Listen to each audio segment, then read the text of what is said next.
Assalamualaikum warahmatullahi wabarakatuh. Bismillahirrahmanirrahim. Tabarakalladzi nazzala al-furqana ala 'abdihi liyakuna lil 'alamina nadhira. Allahumma shalli wa sallim wa barik ala habibina sayyidina Muhammadin wa ala alihi wa sahbihi ajma'in, amma ba'du. Yang sangat kita hormati bersama Prof. Kures, semua tamu yang saya hormati. Ini karena Pak Rektor sudah tawaduk, jadi tidak saya hormati. Tak apresiasi tawaduknya. Karena di undangan itu, Rektor itu tulisannya Fathul Wahid. Nggak ada profesornya, nggak ada doktornya. Benar-benar tawaduk. Begini, jadi semuanya tamu yang saya hormati, ngaji benar-benar ngaji. Ini bikin nervous narasumbernya. Begini, ini mungkin ada Pak TGB, ada Pak Lukman kemarin ketemu saya di Jakarta. Orang tuh kalau ingin pinter, ini anak-anak di BPAI ini, syaratnya itu kalau ngajar itu gurunya ikut, muridnya ya ikut. Jadi Syekh Zakaria Al-Ansori itu dulu gak pinter-pinter banget. Sampai dapat gelar Syekhul Islam. Karena dia itu trauma, gurunya itu namanya Ibnu Hajar Al-Asqalani itu kerennya minta ampun. Kalau melihat santri goblok itu marah betul. Kalau sekarang punya santri goblok kadang seneng karena gak nyanyi kiainya. Itu kalau ada anak UII dapat gelar apa di Harvard yang bingung, Pak Rektor. Saya aja ada sampai kayak gitu sedikit. Punya murid itu pinter sekali, namanya Ibnu Hajar Al-Haythami. Makanya kata saya Zakaria ini, saya kalau mau ngaji ya bingung karena guru saya itu kerennya minta ampun. Kalau mau ngajar ya bingung karena murid saya ini pinter, ditipu gak bisa. Ternyata itu bikin pinter. Ya saya sekarang di sini mau ngomong seenaknya itu ada Prof. Kures, ada Dr. TGB itu kan kayak tukang koreksi, jadi repot nanti kalau salah. Terus yang ngaji-ngaji di sini itu juga lebih pinter lagi. Pokoknya mintanya itu masuk surga lewat arahnya Gus Pak. Bikin arahan masuk surga itu kan tidak gampang. Tapi saya pastikan delalah Nabi yang ngendikan maqala la ilaha illallah dakhalal jannah. Saya sering komplain ya sama beberapa orang-orang soleh. Saya komplain betul, bukan komplain nanti komplain betul. Dia itu ngijazahi saya wiridan la ilaha illallah panjang terus ruwet. Terus saya nggak hafal-hafal, saya dimarahin. Gus kamu itu cerdas kalau ini kok udah hafal-hafal. Memang saya sengaja tidak saya hafalkan gitu. Yang ada tambahan-tambahannya itu Pak Kures. Banyak tanya. Kenapa? Nanti ke rumah saya, nanti tak kasih tahu. Tak kasih tahu itu si orang soleh ini nangis tobat. Padahal soleh loh. Tapi dia hanya soleh perilaku, tidak soleh secara keilmuan. Jadi juga harus tobat dia. Saya cerita. Di antara perlawanan ahli hadis adalah kalau hadis itu ditambahin. Misalnya gini. Man qala la ilaha illallah mi'ata marrah dakhalal jannah. Jika kalau bapak kamu meninggal baru baca la ilaha 50 kali. Wah sayang tidak sampai 100 sudah mati. Jadi berkahnya tidak ada hitungan itu luar biasa. Tapi kamu nganggap biasa. Makanya kita harus konsisten. Hadisnya hanya mangkola la ilaha illallah dakhalal jannah. Jangan kamu tambahi mi'ata marrah, jangan kamu tambahi sekian-sekian. Itu bahaya ya. Sehingga ketika ada hadis mangkana akhiru kalamihi la ilaha illallah ditambahi akhir. Orang yang akhir kalamnya la ilaha illallah dakhalal jannah. Yang di akhir kata-katanya itu la ilaha illallah, perkataannya itu. Itu ada orang mau mati, sudah mengafatkan la ilaha illallah. Tapi terakhir terus bilang, jangan lupa ya BPKB-nya ditebus. Itu anaknya susahnya itu minta ampun. Karena anaknya tuh berpikir, Gus berarti akhiru kalami abi itu tidak la ilaha illallah tapi BPKB. Ini gimana ini? Saya sebagai kiai yang baik itu tak carikan referensi supaya yang BPKB ini yang masuk yang akhiru kalami. Ini cerita kebaikan saya di depan Pak Kores. Gak apa-apa cerita kebaikan. Daripada gak diakui mendingan diceritakan disuruh. Tak cari, itu riwayatnya Abi Dawud dan beliau sendiri dalam menambahi akhiru kalami. Di riwayat yang lain itu enggak ada akhiru kalami, cukup mangkola la ilaha illallah dakhalal jannah. Karena itu bikin keresahan, kata akhiru kalami itu bikin keresahan. Ada yang akhir kalamnya BPKB, sertifikat. Ada akhir katanya nasib, apalah, pokoknya banyak yang tidak akhiru kalami. Sehingga keilmuan hadis itu harus dijaga. Makanya kata Imam Muslim, Sahihain itu Bukhari Muslim. Beliau ngendikan lam naros sorihin akdzaba fi syai'in akdzaba minhum fil hadis. Saya tidak pernah melihat orang soleh berdusta kayak mereka berdusta ketika meriwayatkan hadis. Ini penting saya utarakan supaya orang itu nggak gampang terjebak sama riwayat-riwayat nggak jelas. Tafsir itu menjadi kacau itu gara-gara riwayat-riwayat yang tidak apa jelas. Maka ini ada Prof. Quraisy yang sangat-sangat menekuni tafsir. Jadi penting. Jadi mengkhidmati orang Islam itu dimulai dari cara pandang. Kenapa saya menjadi orang baik? Itu sederhana sebetulnya. Karena mengakui hukum. Saya ini memang kalau diundang jarang mau. Kecuali ada teror-teror tertentu. Karena merasa tua, merasa rektor apalah yang bisa dipakai neror itu. Ya, terserah. Yang penting bisa hadir. Termasuk TGB. Kemarin itu datang ke rumah saya. Tapi saya sudah bilang pasti tidak ikhlas. Ternyata betul mau undang saya. Terserahlah teror itu apa. Saya enggak, ini supaya kalian tahu ilmu itu penting. Ilmu itu penting. Saya termasuk orang yang berkeyakinan. Saya ini hebat kiai kampung. Saya sering datang ke kiai. Tapi pas nggak acara saya pilih kiai kampung. Saya dengan kamu itu hebat kamu. Kenapa? Saya ini ngajar tafsir kayak tafsir Munir, tafsir Tobari itu udah berdoain. Kamu di kampung bikin madin, ngajarin aqaid khamsin itu berdoain. Ganjarannya orang yang melakukan berdoain itu lebih keren timbang yang melakukan fardu kifayah. Jadi kamu lebih hebat timbang saya. Dia tawadhu, tapi memang bisa saya gitu enggak, tetap lebih hebat. Ini penting supaya ada penghormatan kita pada kiai kampung kan yang dilakukan itu selalu berdoain. Makanya saya tuh pernah suatu saat berpikir, kenapa ada hadis orang miskin itu masuk surga lebih dulu 500 tahun ketimbang orang kaya. Dulu saya janggal. Ternyata kalau orang miskin itu komunitasnya itu utang beras, jadi urusan nyawa. Jadi sekali menolong temannya itu urusan nyawa, karena sama miskin itu pinjamnya urusan nyawa. Beras, minta anterin ke rumah sakit pas sekarat. Kalau orang kaya itu nganterin rumah sakit karena mau ke salon, penyakit kulit, kan nggak penting-penting gitu. Sehingga surganya agak lambat, karena yang dilakukan selalu tidak penting. Kalau orang miskin yang dilakukan selalu apa? Penting. Tapi masalahnya zaman akhir orang miskin banyak melakukan yang tidak penting itu masalah itu. Itu nggak sesuai rencana Nabi. Inginnya Nabi itu kalau sudah miskin ya selalu apa? Penting. Ternyata banyak orang miskin yang perilakunya tidak penting. Karena saya pernah didatangin ibu-ibu itu miskin itu tanya, Gus doain saya kaya. Suami saya itu nganggur. Saya bilang, kamu siap kalau suami kamu kaya? Nanti rumahnya gaji bagus, mobilnya bagus. Lama-lama yang dievaluasi Anda, rumah bagus, mobil bagus, kok istrinya begini. Terus dia cerita, udah Gus, gak jadi, miskin gak apa-apa. Jadi saya ini kan ya aneh-aneh, orang itu aneh-aneh. Pertama yang dievaluasi mobil, rumah diganti. Lama-lama Anda. Suami kamu punya potongan gitu? Iya Gus, kayaknya iya. Sudah Gus, biarin miskin aja sampai mati. Ya alhamdulillah sampai sekarang miskin dan syukur karena berkatnya ilmu itu. Jadi saya mohon yang di forum-forum terhormat kayak ini juga mengapresiasi mungkin beberapa saudara kita di pedalaman Papua, bikin jembatan darurat di pedalaman Sumatera Aceh, bikin apa yang memang mendesak. Sehingga yang namanya berdoa itu penting sekali. Saya punya riwayat dari kitab Ibnu Hajar al-Asqalani dari gurunya Syekh Zakaria Al-Ansari.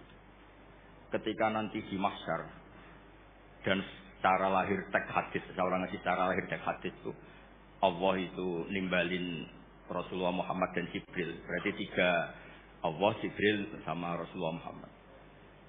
Terus nabi-nabi datang dan dalam jumlah yang istilahnya itu makom sing yahbitul awwalun wal akhirun. Satu makom yang semua orang itu ingin. Semua orang kena hisab, kena evaluasi, nabi-nabi ini dekat sama Allah. Itu pertama yang dikatakan oleh Nabi Matur ke Allah itu, Ai Rabbi ibaduka abaduka fi atrofil ardi. Yang menyembah jenengan, yang mengesahkan jenengan tidak hanya kita. Orang-orang di pelosok, di pedalaman semuanya mengesahkan jenengan. Semua mentahlilkan jenengan. Semua mentasbihkan jenengan. Tidak yang gerak di forum-forum kayak gini. Saya bilang iya.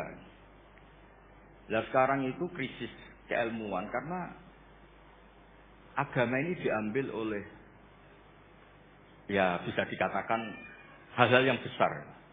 Kayak acara-acara yang besar apa. Meskipun ini pas acara besar justru itu saya fair ngomong ini supaya sama-sama ingat. Jadi yang dikatakan agama itu nurul yamsi bihi finnas, menjadi nur yang menyinari hati manusia. Bukan tentang ormas besar, masjid besar, kampus besar, itu bagian dari itu. Tapi ini bukan segala-galanya. Sehingga semua orang itu perasaan hubungannya dengan Allah itu privat. Tidak diambil alih oleh ormas besar atau lembaga besar atau komunitas besar. Ini penting supaya orang itu merasa bagian dari hamba Allah. Makanya ada munajat, ada beberapa ibadah yang tidak disunatkan jamaah. Ini kan unik, Islam itu mengharuskan jamaah. Tapi ada ibadah-ibadah yang malah tidak disunatkan jamaah. Sehingga orang hubungannya dengan Allah itu asik. Terus kedua, ini terakhir nanti Pak Gurat yang cerita panjang lebar. Perilaku ilmu itu di atas perilaku ibadah. Dulu Masjid Haram itu keren. Tapi karena salah kelola, itu diisi berhala-berhala yang ingin dapat berkahnya Ka'bah. Jadi orang kafir itu unik. Mensyirikkan Allah tapi dekat Ka'bah. Jadi percaya Ka'bah itu keramat supaya Tuhan ini dapat berkah malah diletakkan pinggir apa? Ka'bah. Jumlahnya 360 berhala. Tapi di saat yang sama orang kafir itu jumawa, mereka ini orang-orang baik. Buktinya menjadi sadanatul bait, menjadi pelayan-pelayan Ka'bah. Nabi saat itu terpinggirkan hanya sholat di Syi'bu Mina. Nabi dengan para sahabat itu makan daun, makan apa, dan sholat di Syi'bu Mina. Tidak di tempat yang terhormat yaitu Al-Masjidil Haram. Ketika para orang kafir jumawa bilang, bagaimana Muhammad orang terhormat sementara dia ibadah saja di lereng-lereng gunung. Sementara kita adalah sadanatul bait. Kita adalah ahlu sikoyatil had. Ini supaya teman-teman yang enggak ditekdir jadi kayak Pak Lukman, Menteri Agama. Menteri Agama itu ya repot. Dia agamanya formal. Terus kayak Gus Bak tidak formal itu kan ya repot juga ya. Makanya saya ini enggak mati berani sama Menteri Agama. Nanti dia anggap Islam saya tidak formal ya. Itu terus Allah ngendikan asy'altum siqayatal haji wa imaratal masjidil haram kaman amana billahi wal yaumil akhir wa jahada. Allah itu bela Nabi. Jangan pernah pakai ukuran bahwa ibadah haji merawat Baitullah itu menjadi ukuran lebih baik. Ukuran lebih baik adalah ketika itu orang ibadah secara benar. Itu tauhid. Ini orang sudah lupa bahwa pernah Allah itu meritik siqayatal haji wa imaratal masjidil. Makanya saya itu kalau ngelepas haji itu dulu sering ngelepas haji orang umroh. Sekarang kayaknya orang-orang trauma. Karena saya kalau ngelepas haji itu begini. Kalau menurut hadis yang sering dipasang di BRI, di BNI itu al-hajjul mabrur salahu jazaa'un illal jannah. Itu populer sekali hadis itu. Terus, ini ngelepas orang haji. Saya ngomong gini ngelepas orang haji. Tapi jenengan yang fakir sabar juga surga. Ibu-ibu nyabarin suami yang enggak jelas juga surga. Suami-suami yang nyabarin cerewetnya istri juga surga. Orang ingin haji gak kesampaian tapi gak ngomel-ngomel sama Allah juga surga. Kayaknya yang punya rumah itu kayak kecewa. Terus saya bilang gak tahu saya. Terus saya bilang jenengan angsal kecewa kalian kulo. Yang saya takutkan tuh kalau Allah yang kecewa kata saya. Karena saya diundang orang haji terus dalil-dalil haji yang lain ngenes karena gak bisa haji kata saya. Ternyata betul. Hampir semua yang hadir itu ngapresiasi saya. Gus matur nuwun. Terus biasanya kiai-kiai itu kalau diundang untuk haji, dalilnya haji terus bikin kita nelongso, bikin kita tersiksa karena kayak yang masuk surga itu yang haji saja, kita ada masuk surga. Semenjak itu sudah terkenal. Jangan undang Gus Bak kalau ngelepas haji kan. Saya itu punya kitab makalahnya Abdul Hasan Asyadzili yang menjadi tokoh Asyadzili yang terkenal. La tansur ilmaka li saddiqakan nas walakin insur ilmaka li saddiqaka Allah. Kamu jangan pernah menyebarkan ilmu supaya diapresiasi manusia, tapi sebarkan ilmu supaya diapresiasi Allah Subhanahu wa taala. Makanya saya tetap meskipun kata orang banyak saya ini kiai terkenal, saya itu merasa ibadah saya itu ikrar. Mengakui fungsi-fungsi kiai yang di kampung-kampung. Mereka itu saya pernah punya teman, itu nyuwun sewu, gobloknya itu enggak ketulungan. Dia itu kerja di tengah hutan. Saya tidak tahu ilegal logging apa tidak, saya kerja di tengah hutan. Dulu nggak ada HP, saya disuratin. Gus gimana Jumatan di tengah hutan? Saya bilang, kamu kan pernah ngaji. Kalau nggak kampung nggak apa, ada usah Jumatan duhur saja. Masalahnya komunitas saya bilang, wong Jumat kok duhur, jadi mintanya Jumatan. Aduh. Pakai surat karena dulu nggak ada telepon nggak ada.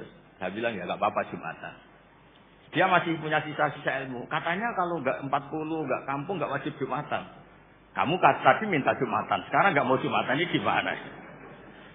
Terus Gus ini kan terkenal bodoh, jadi itu kewajiban orang alim mikir itu, nggak kewajiban orang bodoh mikir itu.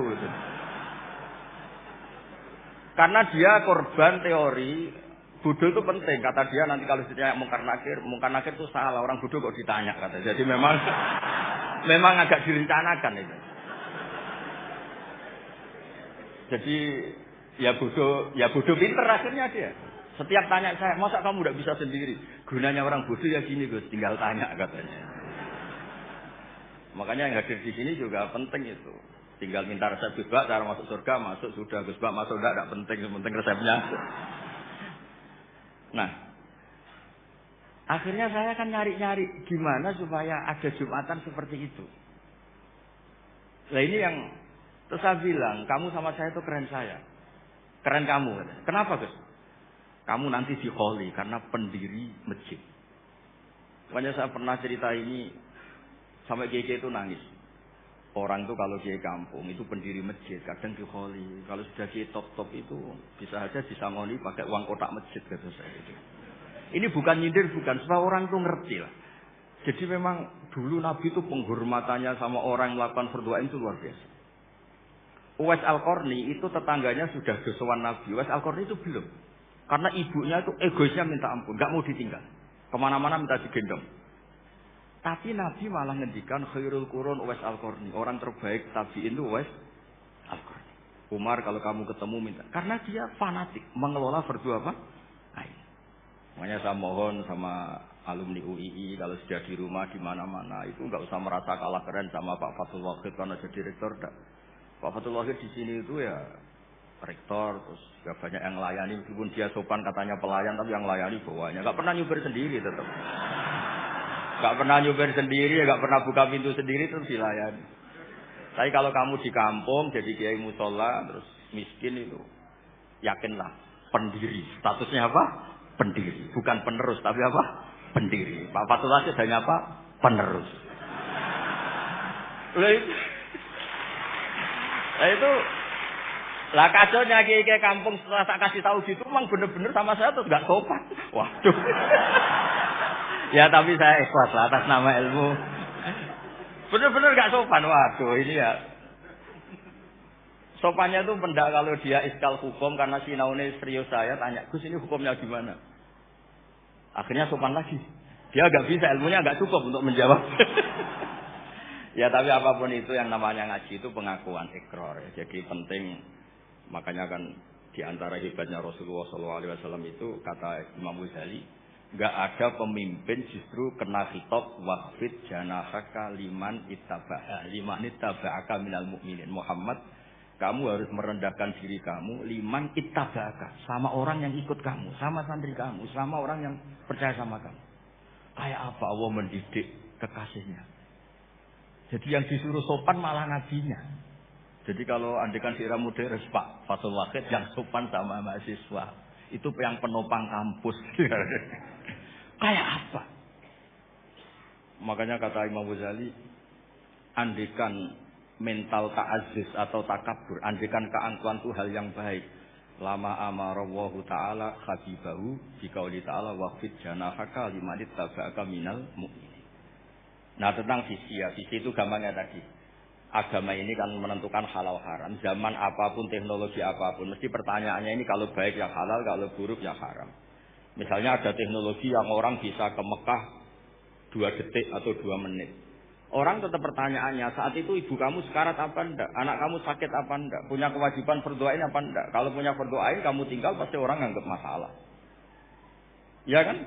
Apapun kayak kamu, teknologi mutakhir kayak apa?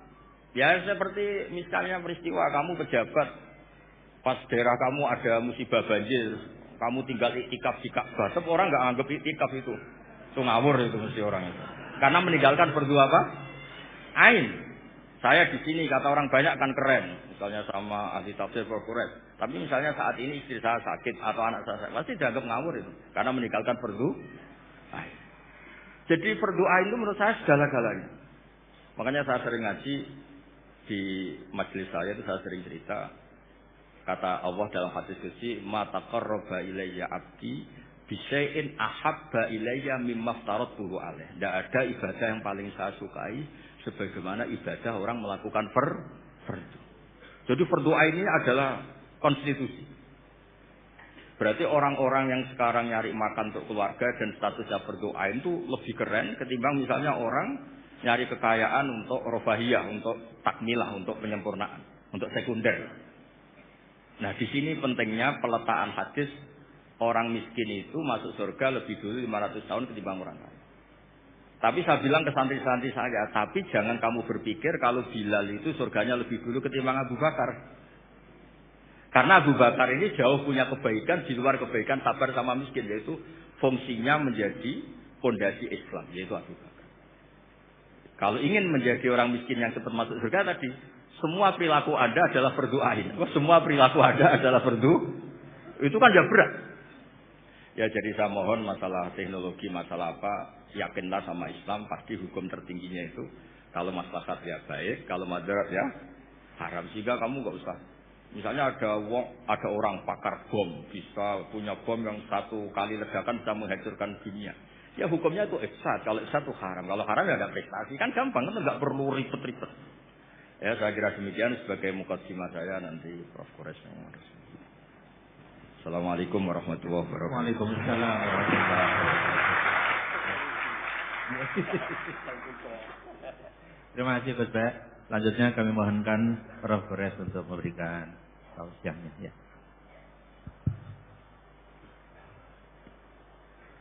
Bismillahirrahmanirrahim. Alhamdulillah wassalatu wassalamu ala Rasulillah wa ala alihi wa sahbihi wa man wala. Kita sudah dengar dari saudara saya ini atau adik saya ini. Kita masih ingin mendengar banyak sebenarnya. Tema kita, visi Al-Quran menyangkut menjawab tantangan zaman. Sebagian dari tantangan zaman itu tadi sudah dikemukakan. Saya bisa mengambil kesimpulan bahwa tantangan zaman kita antara lain adalah pemahaman agama yang benar. Itu kesimpulannya.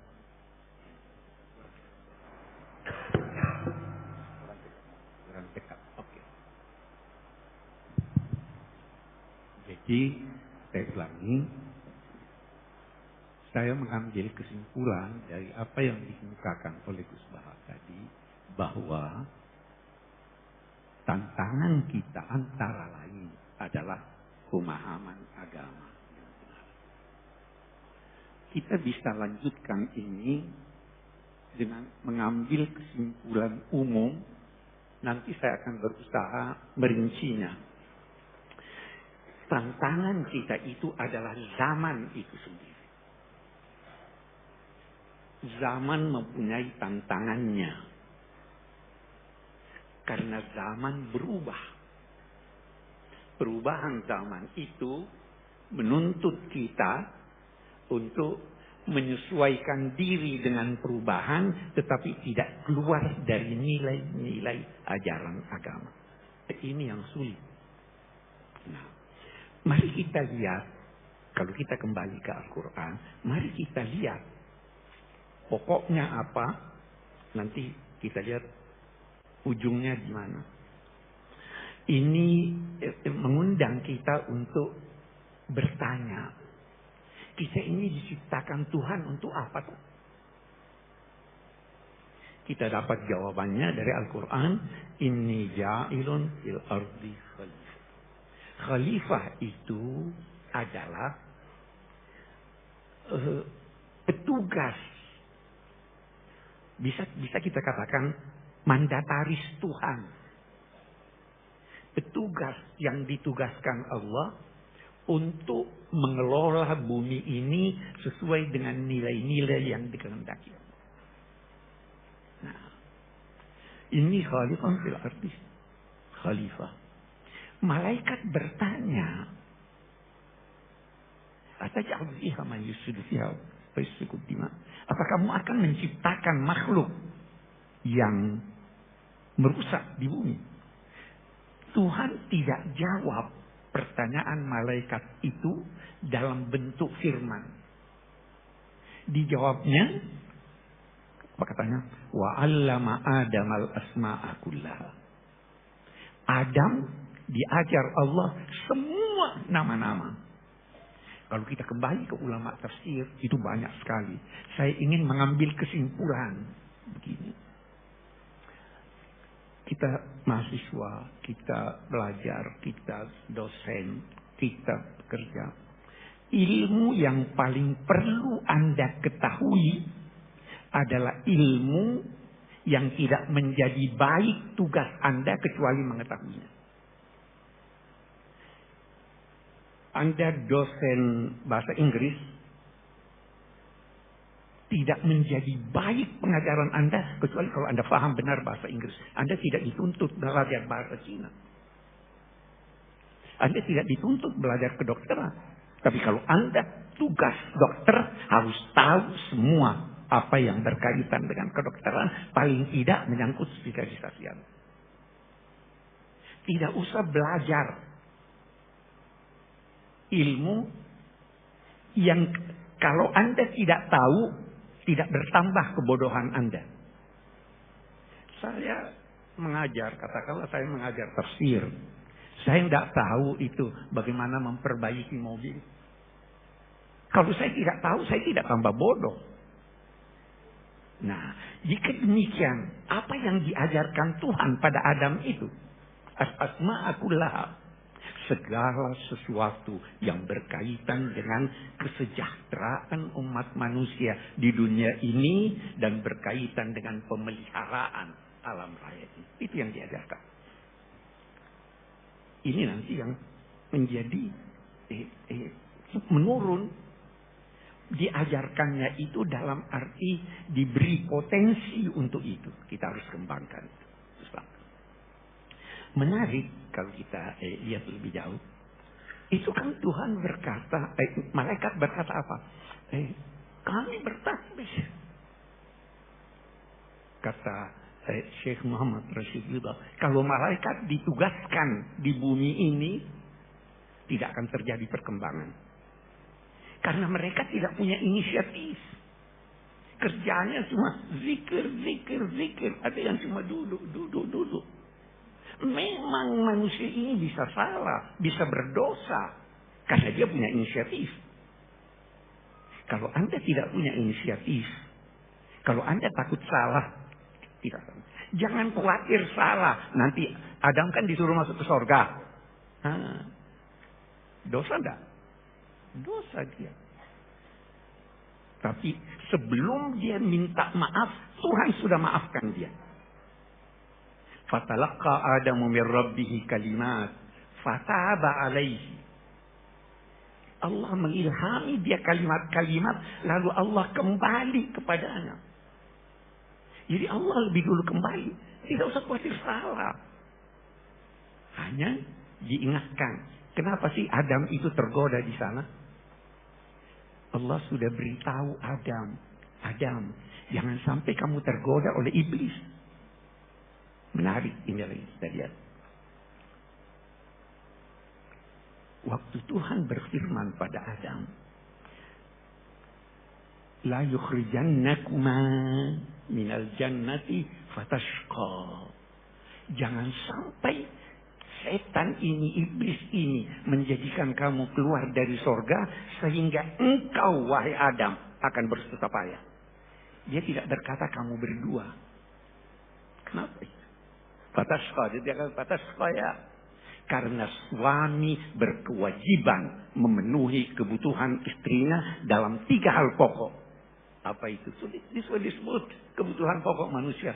Innaka alla tajua fiha wa la ta'ra wa la tazma'u fiha wa la tadha. Kamu di sorga tidak butuh pangan, tersedia. Tidak butuh minum, tersedia. Tidak butuh rumah tempat bergaul, sudah tersedia. Tidak butuh pakaian, sudah tersedia. Kenapa sih Adam disuruh ke sana dulu? Diberi pengalaman. Wujudkan dunia ini seperti bayang-bayang surga. Damai. Kebutuhan pokok tersedia. Jangan sampai tergoda iblis. Itu kan tantangan kita di sini. Sejak dini. Sudah dikatakan hati-hati. Adam tergelincir. Tahu penilaian Tuhan. Apa itu? Walaqad ahidna ila Adam. Fanasiya. Walam najid lahu azma. Ini jalan keluarnya. Anda bisa tertipu. Itu karena Anda lupa. Kenapa Anda lupa? Karena Anda tidak punya tekad. Sejak semula harus punya tekad. Itu sebabnya ada anjuran zikir. Itu ingat Tuhan. Ini kan yang terabaikan. Oke, kita lihat sekarang Adam melanggar. Tuhan ampuni dia sebelum dia disuruh turun. Jadi dia turun tidak dapat bawa dosa warisan. Waktu dia turun menarik lagi. Istilah ihbitu minha jami'an fa imma ya'tiyannakum minni hudan faman tabi'a hudaya fala khaufun 'alaihim wala hum yahzanun. Turunlah kamu bertiga. Iblis, engkau wahai Adam dan istri. Kamu saling bermusuhan. Iblis itu musuh abadi. Tiada maaf baginya. Dan dia pandai menggoda Anda. Kenapa Adam tergoda? Penyakit manusia. Mau kekal. Sangka buruk pada Tuhan. Apa itu ayat? Hal adullu kala. Saya senangnya kalau sama Gus Baha ini Quran saya ini.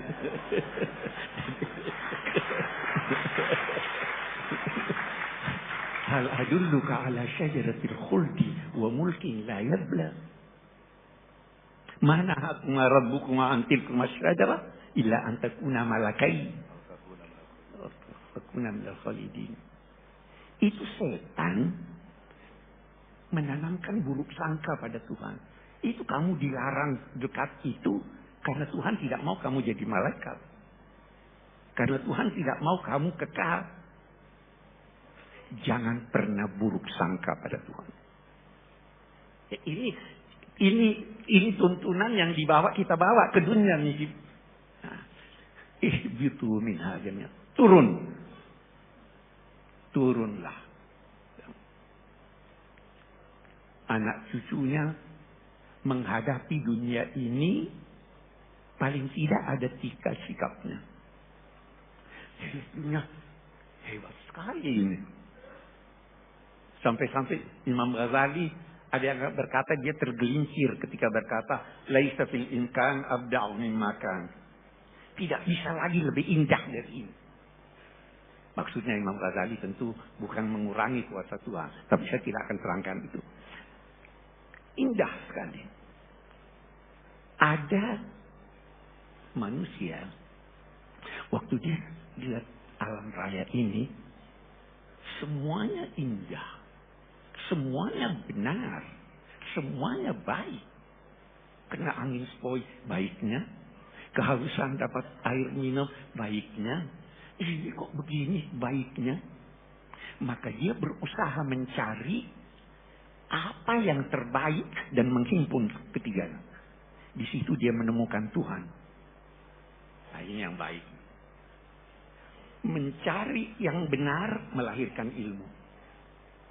Mencari yang baik melahirkan akhlak. Mencari yang baik, yang indah melahirkan seni. Tuhan mau kita itu jadi seniman, ilmuwan, dan kebudiman. Satu. Ada yang satu lagi nih. Satu kelompok. Lihat indahnya. Alam raya ini dijadikan Tuhan ayat tanda. Saya beri ilustrasi. Saya mau ke Solo. Di jalan ada penunjuk jalan. Penunjuk jalannya satu orang berdiri, ada berlian di tangannya, wajahnya bagus. Saya, waduh indahnya. Saya berlama-lama di sini, saya lupa ke Solo. Ada orang begitu terpengaruh dengan keindahan dunia dan sebagainya. Dia lupa bahwa itu sebenarnya petunjuk jalan. Nah, ada yang begitu. Ada lagi yang berusaha menghimpun semuanya itu. Tapi dalam soal yang sama dia takut. Dia himpun, begitu hilang dia sedih. Begitu dia mau tidak dapat dia takut. Nah, ini yang banyak sekarang. Mau himpun sebanyak mungkin dan takut bahkan menyesal. Nah, karena itu yang terbanyak Allah di dalam surat itu, imma ya'tiyannakum minni hudan faman tabi'a hudaya, tidak akan takut, tidak akan sedih. Anda tidak mungkin, Anda kehilangan, tidak sedih. Anda tidak dapat, tidak sedih. Anda dapat yang banyak, tidak angkuh. Itu tuntunannya. Sejak awal nih. Problema kita di sini nih. Oke, bagus. Masih ada waktu. Oke, kita lanjutkan. Turunlah di bumi. Sebenarnya bumi ini sangat indah. Bukan cuma indah, kait berkait. Kita baca surat Ar-Rahman. Ar-Rahman 'allama al-Qur'an, khalaqal insan 'allamahu al-bayan. Baru ya.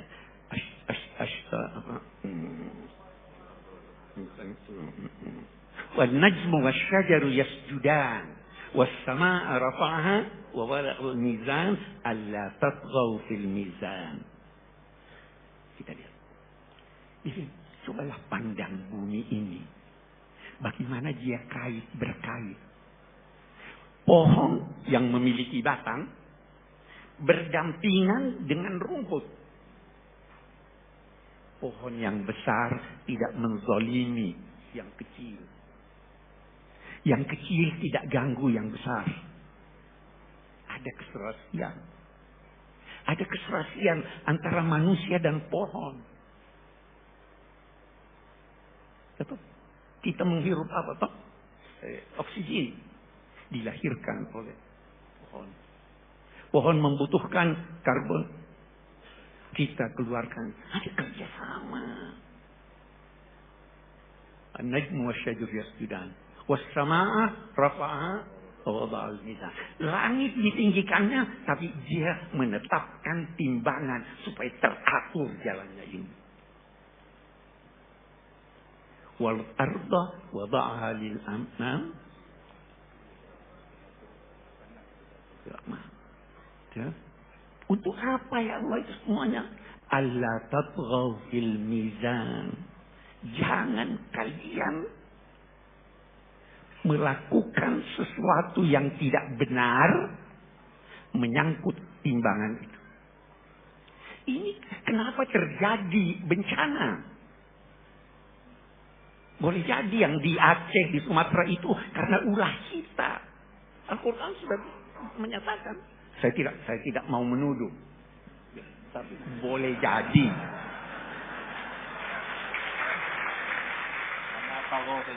Nah, karena itu wala tatghaw fil mizan. Al-Quran sudah menyatakan wa allaw istaqamu 'ala at-tariqati la aqnaitahum. Kalau berjalan di ini, kenapa kita sakit? Karena tidak seimbang kita. Kenapa tantangan datang? Tidak seimbang antara kalbu kita dengan akal kita. Semua mau diakalkan. Itu. Zaharal fasadu fil barri wal bahr bima kasabat aydin nas. Sejak semula. Jadi atur keseimbangan. Obatnya keseimbangan. Seimbang dunia akhirat. Seimbang ilmu dan iman. Seimbang suami dan istri. Seimbang dong. Jangan injak-injak istri. Jangan. Nah, ini tuntunannya. Ada keseimbangan itu. Nah, kita banyak problem. Nah, kita kita maju lagi, lihat bagaimana Al-Quran. Terjadi perubahan. Tidak semua manusia mengetahui segala sesuatu. Ada yang dia butuhkan tapi dia tidak tahu. Ada yang dia butuhkan tapi dia tahu bisa mengolahnya. Nah, apa yang dibutuhkan manusia dari hidayat Tuhan yang dia tidak tahu itu diimani. Iman itu beda dengan ilmu. Iman itu kerjanya hati. Ilmu itu kerjanya akal. Dua-dua kita miliki. Hati tidak bisa menciptakan cinta. Yang menciptakan cinta itu, akal tidak bisa menciptakan cinta. Yang menciptakan Tuhan. Serasikan. Ada yang perlu Anda imani, walaupun Anda tidak paham, selama itu tidak bertentangan dengan akal. Nah, petunjuknya yang datang, itu begitu. Datanglah sorga, diceritakan, neraka. Kita tidak tahu. Anda kira sorga yang diceritakan Tuhan di Quran begitu? Bukan. Hanya kita tidak tahu. Jadi Tuhan beginilah. Itu kata Imam Ghazali. Semua sudah dewasa di sini ya. Saya mau beri contoh. Ada seorang anak bertanya, apa nikmatnya hubungan seks? Bisa dijawab. Ada dua. Salah satu dari dua Anda bisa jawab. Yang pertama, nanti aja kalau kamu kawin kamu tahu. Mau masuk surga? Nanti kalau kawin sekarang kamu tahu. Tidak bisa dipandangi oleh akal. Yang kedua apa? Tanya dia. Apa yang paling kamu senangi? Dia jawablah, oh es krim. Surga lebih hebat dari es krim. Kita bayangkan surga itu apa? Yang paling hebat. Istana, perempuan cantik, laki-laki jaga, ada makanan, anak. Itu masalul jannah, perumpamaannya. Bukan begitu. Makanan yang diberikan, buah-buahan yang diberikan, hadzal ladzi utina min qabl wa utubihi mutasyabiha. Karena tidak bisa dipahami oleh akal. Tidak bisa terjangkau oleh akal. Hal-hal yang tidak terjangkau oleh akal, dia tidak terangkan. Salah satu di antaranya, kata sementara ulama, yas'alunaka 'anir ruh. Qulir ruhu min amri rabbik. Ini hidayah Tuhan. Tetapi ada yang bisa terjangkau oleh akal. Kalau bisa terjangkau oleh akal, tetapi mengalami perubahan, tuntunannya lain. Tuntunannya singkat. Pemerintahan, tuntunannya singkat.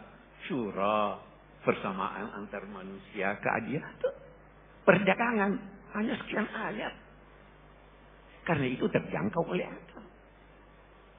Semua problema kita, termasuk problema yang sekarang ini orang ribut itu, saya sering namai KB. KB itu kecerdasan buatan. AI. Oke. Problema itu problema kita, tantangan kita. Tantangan buat anak-anak kita tuh yang main HP. Itu luar biasa besarnya tantangannya. Tantangan kita ini kecerdasan buatan dan sebagainya. Kenapa itu terjadi? Karena kita pisahkan antara kalbu dengan akal. Kita pisahkan. Allah menginginkan kita menggabung keduanya. Di sini ada tempatnya, di situ ada tempatnya. Iman ada tempatnya, akal ada tempatnya. Iman itu kerja hati, ilmu kerja otak. Iman atau ilmu menyesuaikan Anda dengan lingkungan Anda. Iman menyesuaikan Anda dengan jati diri Anda. Iman revolusi internal. Ilmu revolusi eksternal. Iman menunjukkan arah yang Anda tuju. Ilmu mempercepat Anda sampai ke arah. Berbeda. Ini ilmu mempercepat kita sampai tujuan, tapi tujuannya salah. Karena tidak ada iman. Itu sebabnya Nabi berdoa, mengajarkan doa, Allahumma inni a'udzubika min ilmin la yanfa'. Ilmu, tapi tidak bermanfaat. Ini tantangan besar kita sekarang. Tantangan besar kita dalam konteks memahami agama ini. Memahami agama, ada cara-caranya. Bukan setiap orang mau saya begini, buka apa namanya, buka internet, buka ini hukumnya begini. Enggak begitu dong. Semua, saya kembali berkata, semua problem, tantangan yang kita hadapi karena kita tidak seimbang dalam hidup kita. Kita tidak menggabungkan antara ilmu dan iman. Kita tidak menggabungkan antara tuntunan wahyu yang tidak berubah dan tuntunan wahyu yang dapat mengalami perkembangan dalam penafsirannya. Kita masih mau pendapat lama. Itu sudah berubah lama. Dulu perempuan tidak boleh jalan sendiri. Ya. Sekarang fatwanya sudah boleh. Anak-anak saya berangkat ke Amerika sendiri, perempuan. Kamu masih mau pakai yang lama? Ada perkembangan. Ini banyak sekali tantangan. Ya, kemiskinan, ketidakamanan, penjajahan, kebodohan, terlalu banyak tantangannya. Jalan keluarnya kembali kepada tuntunan Allah dan Rasulnya. Wassalamualaikum warahmatullahi wabarakatuh.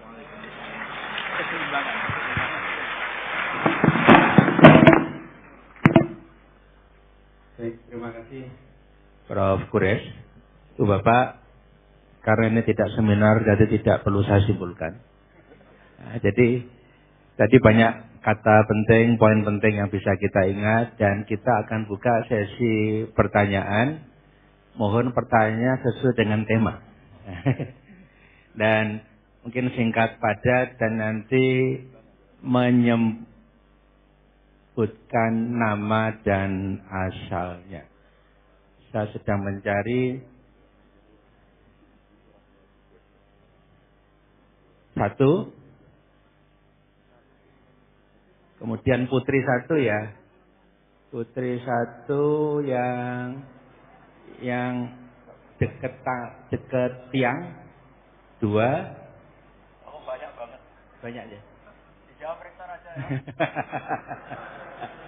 Kita dua-dua dulu saja ya. Ya, dua-dua dulu saja. Ya, silakan yang pertama ya. Nanti kita buka sesi selanjutnya kalau waktunya masih ada. Yang ya. saya dijawab rektor. Ya. Mangga. Satu. Ya, yang mana? Yang putri dulu nggak apa-apa ya. Silakan. Ya, sebutkan nama dan asalnya. Ya. Baik, bismillahirrahmanirrahim. Assalamualaikum warahmatullahi wabarakatuh. Terima kasih atas kesempatannya Bapak Rektor. Saya Helmi Aulia Tazbi, mahasiswi Prodi Pendidikan Agama Islam, juga salah satu anggota aktif di Pusat Studi Tafsir Al-Quran dan Hadis UI. Saya izin bertanya satu pertanyaan kepada Gus Baha dan Prof. Quraisy.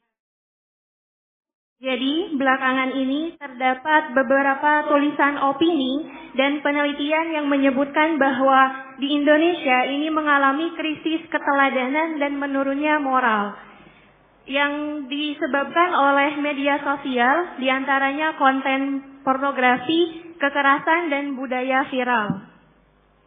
Nah, dalam permasalahan ini, pendidikan agama Islam sering disebut memiliki peranan yang besar sebagai benteng moral. Akan tetapi, di lapangan kami menemukan bahwa pendidikan agama Islam ini tidak menyentuh aspek afektif, dia hanya sampai di tahap kognisi dan kognitif. Menurut Gus Baha dan Prof. Quraisy Shihab, bagaimana seharusnya tafsir Al-Quran dan kajian hadis diajarkan kepada kami sebagai Gen Z sehingga tidak hanya menjadi hafalan, akan tetapi mampu menjadi role model dan benar-benar bisa membentuk karakter Islami dalam diri kami. Seperti itu pertanyaannya. Terima kasih. Wassalamualaikum warahmatullahi wabarakatuh. Waalaikumsalam warahmatullahi wabarakatuh. Baik, terima kasih. Selanjutnya yang nomor 2. Mikrofonnya enggak tolong ya.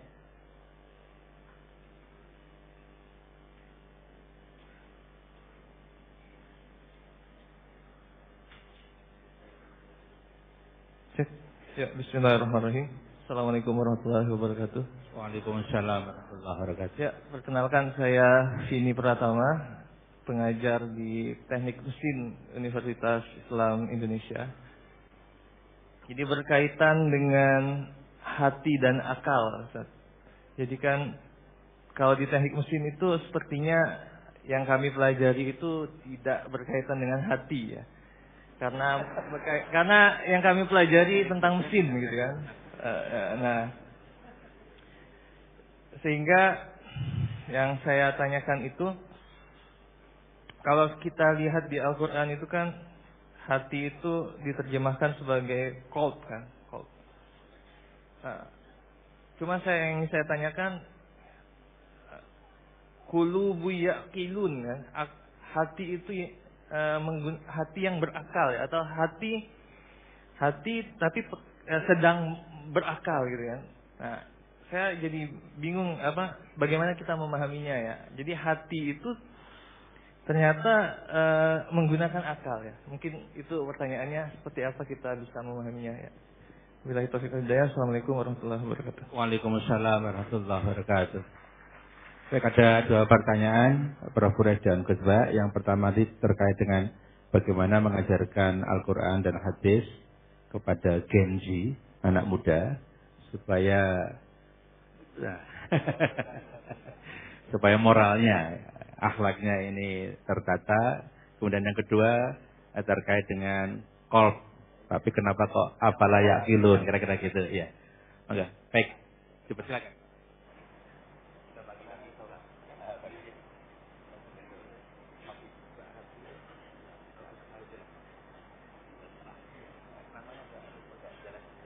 Bismillahirrahmanirrahim. Ini tadi Pak Rektor lupa namanya. Karena depannya ada istrinya. Kalau ingat nama jenengan masalah.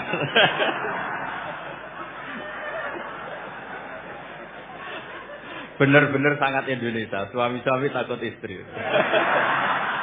Lo kemarin-kemarin inget loh ya. Saksinya banyak. Acara kemarin inget ya? Inget ya? Sekarang alhamdulillah lupa. Ya bagus.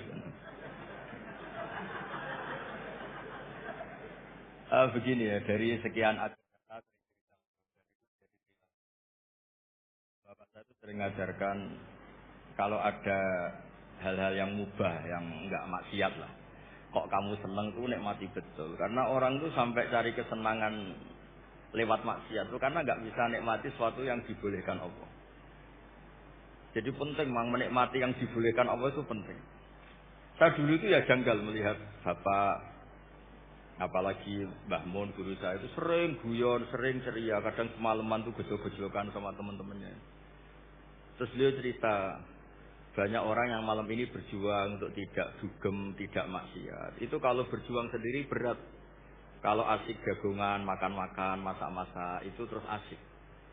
Sebab itu di antara konsep Quran tuh kul bi fadlillah wa bi rahmati fa bidzalika falyafrahu. Orang tuh harus asik dengan hal-hal yang dibolehkan Allah.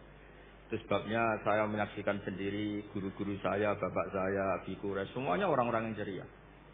Karena bisa ceria dengan hal yang enggak maksiat itu luar biasa. Apresiasi Allah Ta'ala itu luar biasa. Sampai Imam Ka'bi dalam usul fikih ngendikan, mubah dikatakan mubah itu keliru katanya. Mubah itu wajib. Karena itmamin mubahin illa wa yatahaqqaqu bihi tarku haramin ma. Fayal jamu minas sukun tarkul qatli wa minas sukut tarkul qadaf. mubah, sesuatu yang boleh hakikatnya adalah wajib. Karena ketika kita melakukan mubah artinya meninggalkan keharaman. Sementara meninggal haram itu adalah wajib. Jadi Mbak ini bisa nikmati cengkrama sama teman-teman, pak-pak, terus beberapa mas-mas mahasiswa itu nggak perlu nikmat nunggu lihat pornografi, lihat maksiat, sehingga Anda tidak berkebutuhan pada hal yang dibenci Allah. Itu luar biasa. Itu hebatnya Nabi ngendikan wa qurratu aini fi shalat. Saya kalau sudah salat tuh nyaman, asik.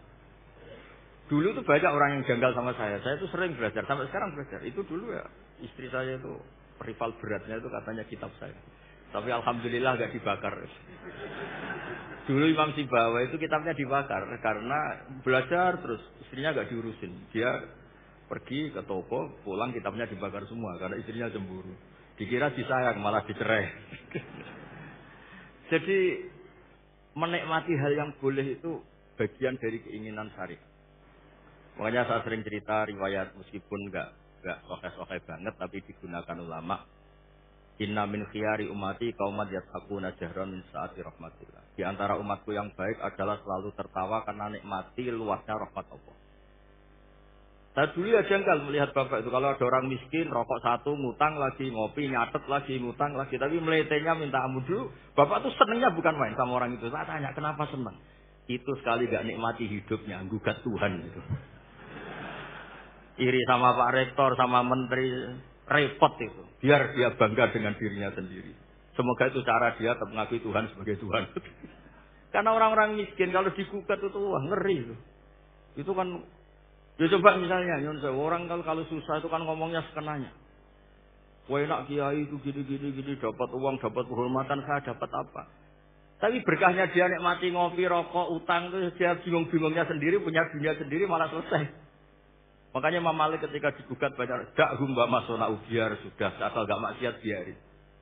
Imam Malik itu pernah ada perempuan agak suka musik. Terus Imam Malik itu bilang, kamu gak boleh gini-gini. Imam Malik, agama itu tidak milik kamu. Laisa ilaika, wilayah itu tidak wilayah kamu. Imam Malik bingung kan. Jadi saya mohon semohon-mohonnya, makanya Nabi ngendikan wa qurratu aini bis shalah. Supaya kenikmatan yang boleh itu benar-benar mencukupkan kita untuk tidak berkebutuhan maksiat. Tentu kita tetap manusia, makhluk khatok manusia. Makanya ulama-ulama dulu tuh kalau naik gunung atau sendiri ngendikan gini, ainal muluk biadil lazah. Enaknya apa jadi raja dibanding kenikmatan saya yang sekarang munajat sama Allah. Itu solusi yang paling real. Karena kalau kita pakai solusi itu haram, itu apa nanti dianggap ketinggalan zaman. Pokoknya repot lah. Makanya itu hebatnya Allah Ta'ala ketika ngendikan tentang makanan kulu wasrobu. Ketika cerita buah-buahan mata allakum wali an'amikum. Kamu nikmati. Supaya diharapkan dari menikmati yang boleh itu. Kemudian kita tidak berkebutuhan mendapat nikmat lewat apa? Masih. Ya saya kira itu.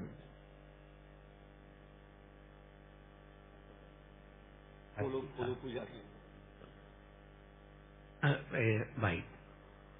Hati. Sepanjang ingatan saya, ada beberapa kata yang digunakan oleh Al-Quran untuk menunjuk hati. Bisa qalb, bisa fuad, bisa mafis sudur.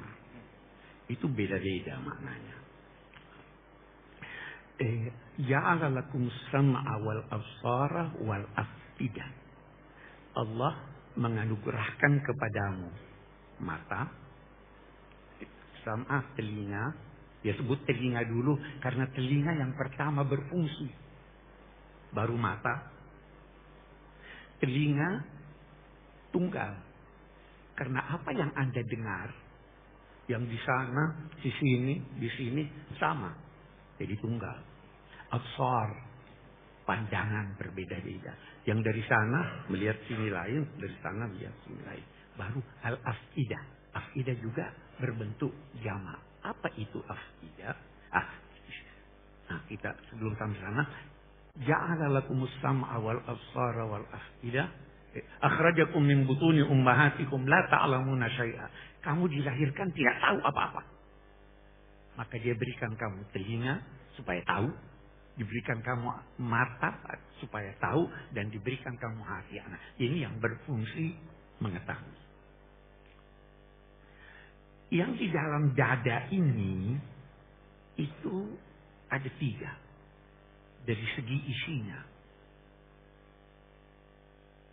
Saya mengetahui 2 di antaranya. Yang 1 saya sudah lupa. Walaupun tadinya saya tahu. Saya beri contoh. Kalau ada yang bertanya pada saya, Bapak punya anak berapa? Saya tidak malu berkata anak saya 5. Istri berapa? 1. Insya Allah sampai akhir zaman 1. Ya,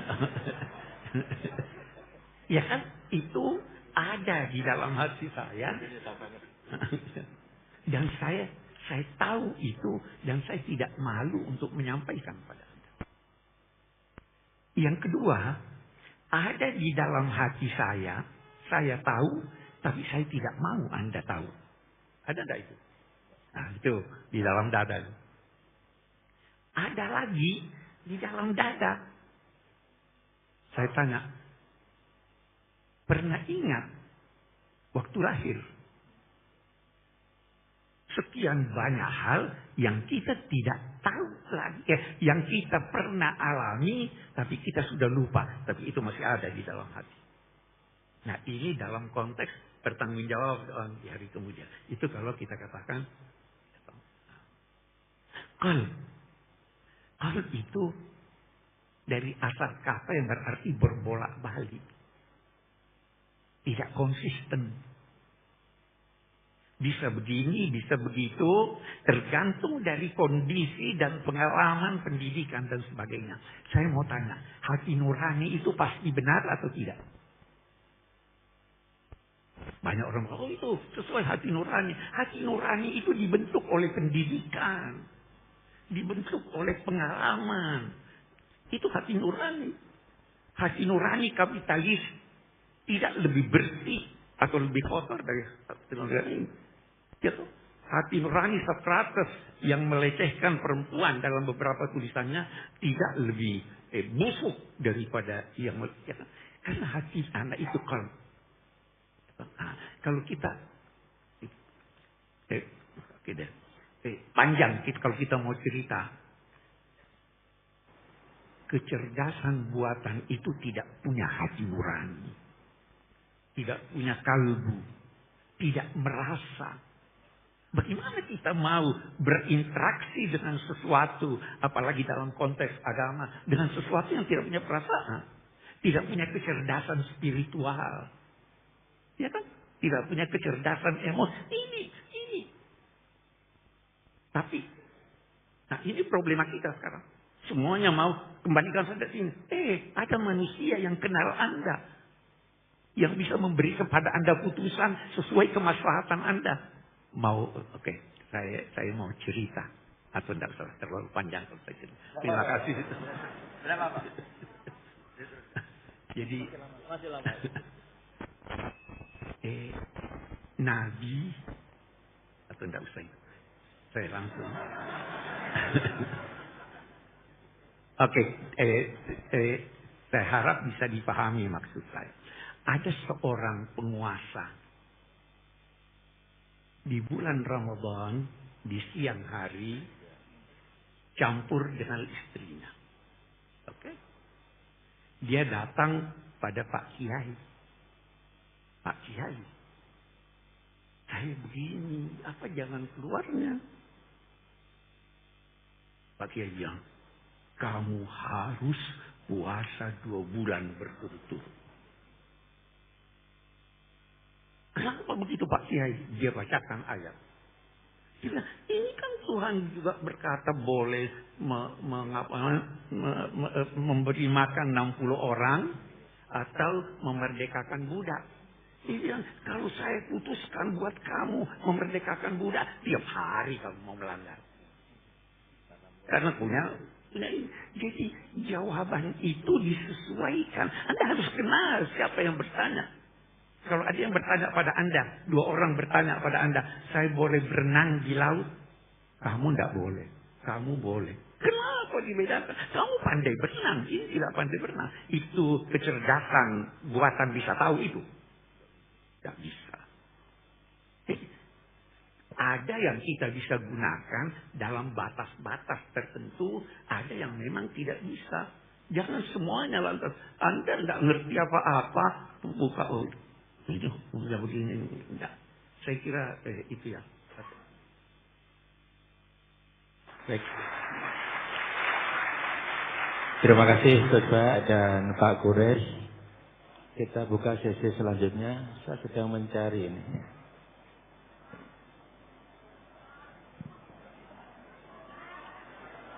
Yang satu yang paling ujung sana, ya. Saya sedang mencari sayap kiri saya.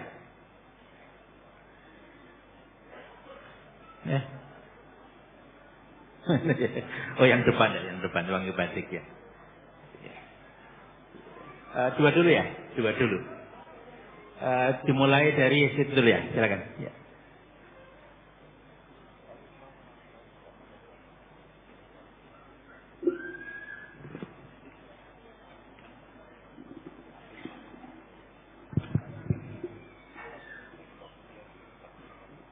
Iya, baik, terima kasih. Assalamualaikum warahmatullahi wabarakatuh. Iya, terima kasih atas kesempatan yang diberikan kepada kami. Perkenalkan, nama saya Abdurrahman, mahasiswa Magister Ekonomi dari UIN Sunan Kalijaga, Yogyakarta. Saya berasal satu pulau dengan Prof. Quraisy Shihab. Saya dari Provinsi Sulawesi Tengah. Izin bertanya, KB Prof, hari ini kita berbicara tentang visi dari Al-Quran untuk menjawab tantangan zaman. Akan tetapi, dinamika yang sering terjadi di tengah-tengah kita di masyarakat, banyak orang yang memahami agama. Banyak orang yang memahami Al-Quran, atau bisa kita sebut dalam tanda kutip, mereka-mereka entah itu seorang ustadz, seorang da'i, seorang kiai, dan ulama, dan sebagainya. Akan tetapi justru mereka-mereka yang paham tentang hal itu masih banyak membuat hal-hal kontroversi di tengah-tengah masyarakat. Dan kalau menurut pandangan kita sebagai masyarakat awam, sekelas ulama, sekelas ustaz, sekelas kiai, harusnya mereka lebih paham dari isi-isi Al-Quran dan agama itu sendiri. Akan tetapi masih banyak dinamika yang terjadi, masih ada mereka yang berselisih paham, masih banyak lisan-lisan mereka yang mengeluarkan kalimat-kalimat bahkan sampai menghina. Saya beri satu contoh yang nyata terjadi di tengah-tengah kita. Di pertengahan tahun 2025, ada seorang gus, seorang ulama, yang dengan ringan mengeluarkan kata kalimat dari menyebut ulama kami dari Sulawesi Tengah dengan perkataan monyet dan lain sebagainya. Hal ini kan tak pantas keluar dari lisan seorang yang paham tentang agama dan mohon pertanyaannya. Iya, kiranya bisa diberikan pandangan dari Prof dan juga Gus Baha terkait hal-hal tersebut. Terima kasih. Wassalamualaikum warahmatullahi wabarakatuh. Waalaikumsalam warahmatullahi wabarakatuh. Terima kasih. Selamat datang Prof. Ova. Berkenan bergabung bersama kami ya di depan ya. Ini Prof. Ova, Rektor Universitas Gadjah Mada, putri dari Rektor UII. Prof ya ini dahlan bukan saya.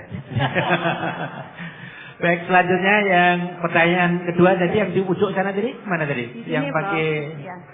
Sudah pindah di depan sini, Prof. Oh, situ ya, silakan. Iya, Assalamualaikum warahmatullahi wabarakatuh. Waalaikumsalam warahmatullahi wabarakatuh. Nama saya Faizatul Ansoriyah, Prof. Dari UNS. Seperti iya. Ya, suatu saat berdoa Prof. Quraisy dan Gus Baha kerso rawuh di UNS.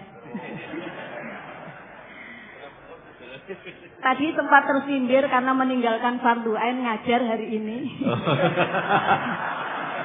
Tapi sudah dipindah besok kok, Gus. Jadi insya Allah aman. Jadi seperti itu.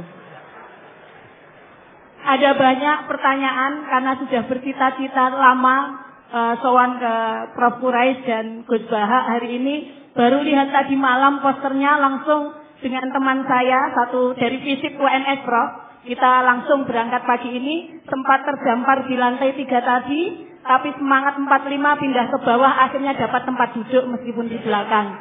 Alhamdulillah.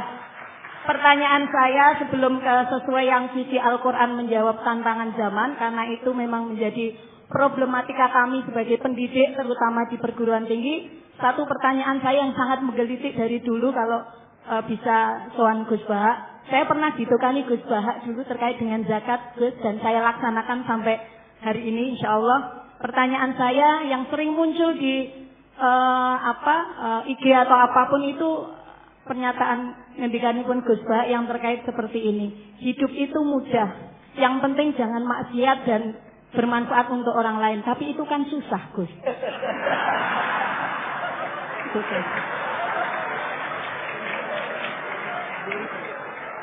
Itu kalau saya ngajar dasar logika ini jelas kontradiksi, Gus. Itu pertanyaan saya yang sudah saya simpan lama dan alhamdulillah hari ini meskipun terdampar di belakang, alhamdulillah Prof. Rektor bisa melihat kami dari UNS. Saya tadi ke panitia, Mbak, sampaikan yang dari luar kota juga boleh, ini perwakilan harus bertanya. Terus Prof atas waktunya. Yang kedua ini kegelisahan kami Prof. Quraisy, Gus Baha sebagai pendidik, bukan hanya mendidik anak kami tetapi banyak anak-anak yang istilahnya kita sebagai pendidik kadang dihadapkan pada satu kondisi ketika anak memang betul-betul dibuat secara akademis itu pintar gampang. Karena tinggal di leske, yang penting ada uang dan seterusnya, itu kapitalis. Karena masuk UI juga bayarnya lumayan deh, Prof.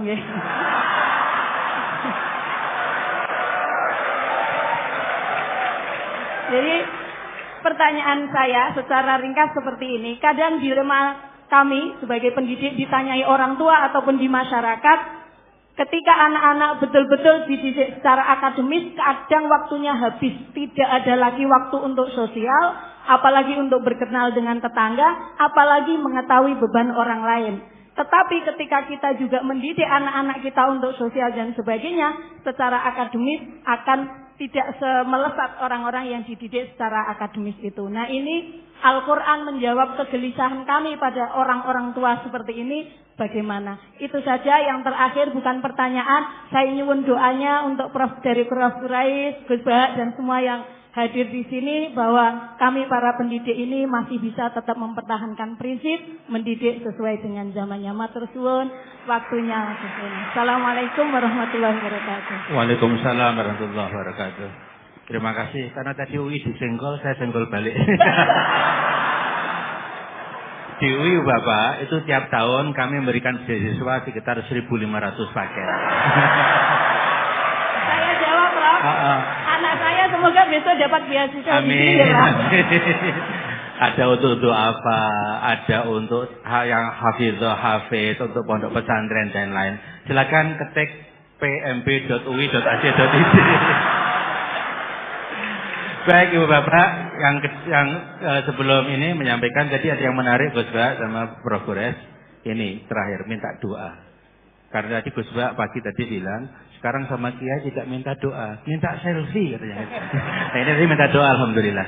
Jadi ada dua pertanyaan Prof. Quraisy dan Gus Baha. Yang pertama tadi, bagaimana menyikapi situasi ada orang paham agama kok suka membuat kontroversi.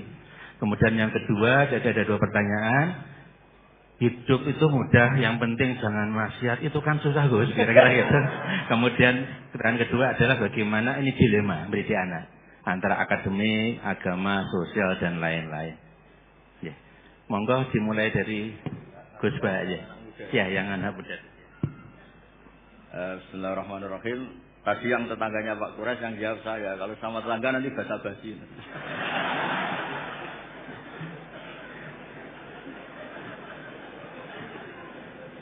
nggak enak kalau tegas. Ada ustadz yang bilang apa tadi kamu? Ya bagus lah.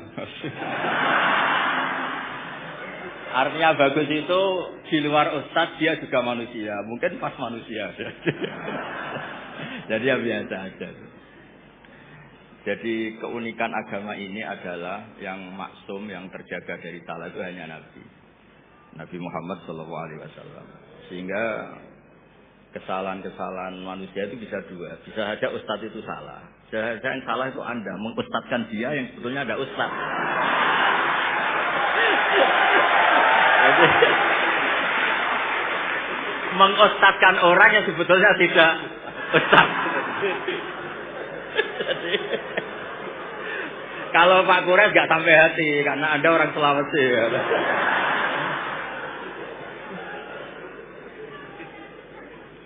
Ya, ini yang dari UMS ya, UNS Solo itu. Itu yang penting yang terakhir aja dapat beasiswa tadi doanya. Begini ya, saya memang sering kalau boleh dibahasakan dalam fikih itu fatwa. Gak penting toat banget, yang penting tidak maksiat. Itu tuh mudah penting tidak maksiat. Sesuatu itu bisa sangat akademik, sangat keilmuan. Misalnya kita bilang racun itu membunuh. Itu yang mengatakan itu sudah memenuhi kewajibannya mengingatkan kalau racun itu membunuh. Ketika ada orang yang tetap minum racun itu bukan kesalahan yang mengingatkan, kesalahan yang tetap minum racun. Dan kenapa menjadi mudah? Karena untuk memenuhi kebutuhan haus itu nggak perlu racun sehingga mudah. Maksiat juga sama, saya sering bilang, bapak saya itu nasihat paling sering itu kalau ada hiburan mubah, hiburan yang dibolehkan Allah kok kamu seneng tuh nikmati. Makanya itu sirinya, kiai-kiai itu suka gejlok-gejlokan, suka guyon, suka ngomong yang nggak penting. Itu sebenarnya perlawanan dirinya mungkin ya tetap namanya manusia ingin maksiat. Tapi ternyata untuk ceria, untuk seneng itu tidak sampai seperti itu. Pernah ada kiai itu nggak pernah tahajud, nggak pernah witir, tapi tiap malam tuh guyon. Suatu saat ada yang tanya, kenapa engkau kiai sering guyon? Dia bilang, saya ini termasuk jenis yang agak-agak hiper. Jadi untuk melupakan itu harus guyon terus. Jadi yang penting itu nggak maksiat, itu memang penting. Nah nanti kalau makom itu dinaikkan lagi, wa qurratu aini fi sholat, memang hiburannya itu sholat. Makanya Nabi itu, Aisyah itu cantik, Sayyidah Aisyah itu cantik, dan kalau tidur itu sengaja ditelentang di depan Nabi. Perlu dicatat Aisyah itu perawan dan cantik. Itu Nabi tetap sholat. Kenangannya Sayyidah Aisyah, kalau sujud kaki saya tak tekuk, tapi kalau beliau berdiri tak sonjorkan lagi. Tetap saja sholat. Malah beliau pamit, dari ini ata'abbadu li Rabbi. Saya pamit ya maklumi, saya ini baru asik dengan Allah. Ini pasti hadirin nggak terima semua. Wah itu nggak bisa, Gus, berat ya. Kalau menurut saya Anda lebih bisa, karena istri kamu pasti nggak mau. Pasti nggak mau. Itu pernah ada hadis. Ini betul, ini hadis sahih. Suatu saat Nabi itu sudah sholat di majlis, sudah mau takbir, ingat belum mandi junub. Ini kan kulil haqqo ya. Terus Nabi pulang terus mandi junub, terus bilang saya lupa nggak mandi junub, makanya saya pulang mandi junub terus sholat. Ada yang tanya, Gus, masa Nabi gitu? Ya kan ngumpuli istri itu kan halal, kenapa ada janggal? Masalahnya Gus, kita Kiai Indonesia tidak akan ngalami itu. Karena maunya itu jarang. Artinya gini, guyonan-guyonan to'at, guyonan-guyonan mubah itu bikin setan itu putus asa. Makanya resepnya Allah itu qul bi fadlillah wa bi rahmati fa bidzalika falyafrahu. Coba, ini majlis yang hadir banyak. Padahal di sini enggak ada orang buka aurat, enggak ada yang jorok-jorok. Karena sebenarnya kita ini baik, kita ini menang. Saya yakin setan hari ini mungkin stroke, mungkin baru periksa. mungkin baru di ICU itu. Karena ya tadi kok bisa kebaikan. Jadi Anda kalau ingin melihat di Quran itu ada ayat inna kaida syaitani kana dhaifa. Setan itu sebenarnya lemah. Kalau setan sukses berarti enggak ada orang ngaji, enggak ada orang sujud, enggak ada orang bersedekah, enggak ada orang puasa. Ternyata tambah hari tambah banyak. Bahkan lembaga keislaman itu diuniversitaskan jadi Universitas Islam Indonesia itu tadi. Yang dikomplain katanya mahal tadi itu terus rektornya enggak terima. Itu yang lain harus terima kan, enggak punya kepentingan menjawab. Yang punya kepentingan kan rektor. Jadi enggak terima kalau solehnya enggak diungkapkan tadi. Berapa yang beasiswa?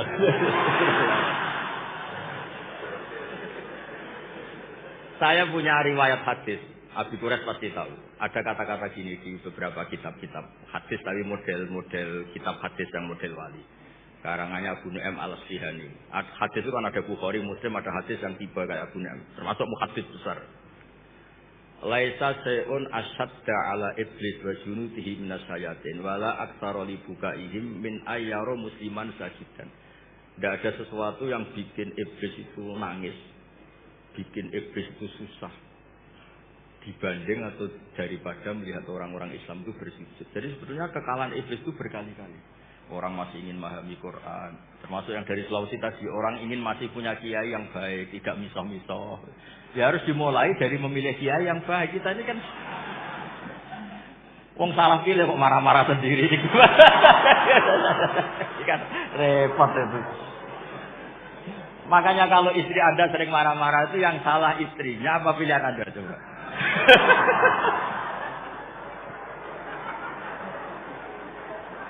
Gimana itu jawabnya? Gak usah dijawab Pak Quraisy, kasihan, tertekan betul beliau sih. Oh, gak tertekan. Dia tahu perasaan saya.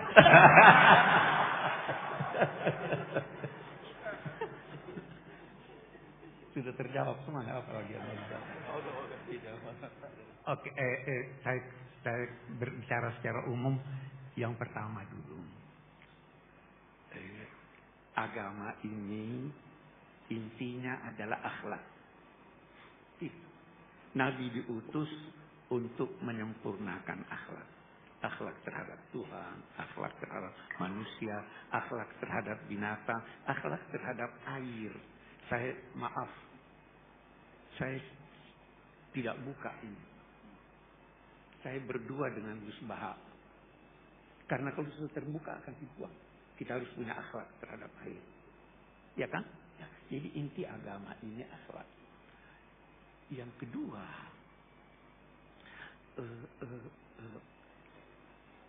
jangan pernah maki.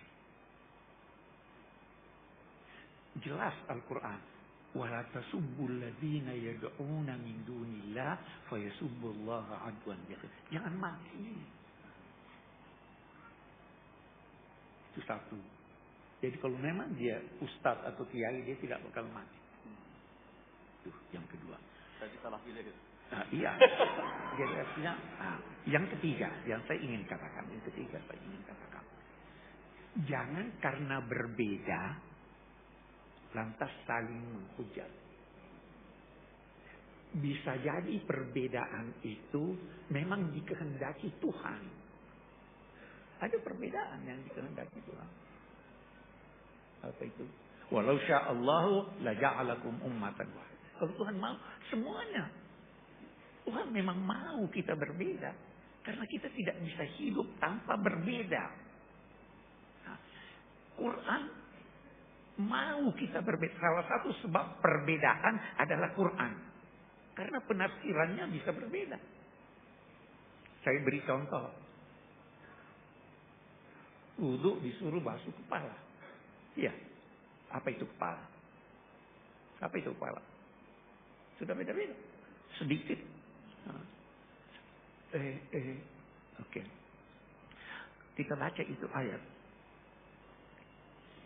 Hendaklah mereka menggunakan tutup kepala mereka untuk menutup dadanya. Yang disuruh di sini menutup dada menggunakan tutup kepala, atau yang disuruh adalah menutup kepala dan dada. Sudah beda? Ya kan? Tutuplah gelas itu pakai buku ini.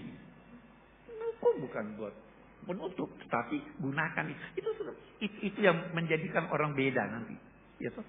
Dulu kiai-kiai kita itu kan kelihatan rambutnya. Karena dia pahami kepala bukan semua kepala. Jadi bisa beda. Jangan kita toleransi. Sedangkan yang terhadap non-muslim kita toleransi. Toleransi itu jauh lebih hebat dari toleransi yang biasa kita dengarkan. Kalau beda pendapat, Yang biasa kita dengarkan apa? Pendapat Anda salah, tapi boleh jadi benar. Pendapat saya benar, tapi boleh yang diajarkan Al-Quran lebih dari itu. Apa diajarkan? Qul inna au iya la ala hudan au fi dhalalin mubin. Qul la tus'aluna amma ajramna wa la nus'alu. Boleh jadi saya yang salah, boleh jadi kamu yang benar, boleh jadi kamu yang salah, boleh jadi saya yang benar. Kita serahkan pada Tuhan. Tidak ada pertengkaran. Kalian tidak akan diminta mempertanggungjawabkan dosa-dosa kami. Kan kita akui kita punya dosa, tapi kalian tidak bertanggung jawab. Kami pun tidak diminta mempertanggungjawabkan apa yang kamu lakukan. Kita tidak tuduh dia dosa. Itu akhlak. Itu yang hilang dari kita. Hilang dari kita. Saya boleh promosi buku. Saya punya buku namanya Yang Hilang dari Kita. Ya itu kan. Terima kasih Gus Bah dan Prof. Quresh. Kita buka satu sesi lagi untuk 2 pertanyaan. Yang biru ya 1. Terus kemudian yang perempuan, yang jauh ya, bentar. Ya. Oke, yang pakai jilbab biru muda ya. Oke. Baik, silakan yang pakai batik biru 2 saja ya. Silakan singkat, padat, nama dan asal ya. Cek. Bismillahirrahmanirrahim. Assalamualaikum warahmatullahi wabarakatuh. Waalaikumsalam warahmatullahi wabarakatuh. Perkenalkan, nama saya Faisal Hanif dari Arsitektur 2023. Hanif. Ya. Nah, saya dari santri Pusat Studi Quran, Tafsir Quran dan Hadis juga. Yang itu kan Ustaz Fajar. Nah, saya ada pertanyaan yang ini mungkin cukup keresahan saya sebagai mahasiswa UI yang juga memiliki keresahan tentang tantangan zaman yang ada di kampus UI yang saya lihat problemnya. Nah, Muslim ritual itu, tetapi cara putus ya. Ada mikrofon lain nggak ya? Cek.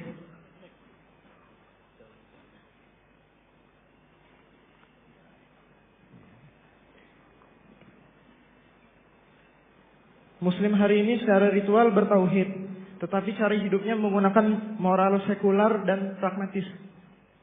Khususnya di kampus saya tercinta ini, terkadang hal ini juga mungkin secara tidak sengaja dipromosikan oleh guru-guru kami yang juga diaminkan oleh mahasiswa.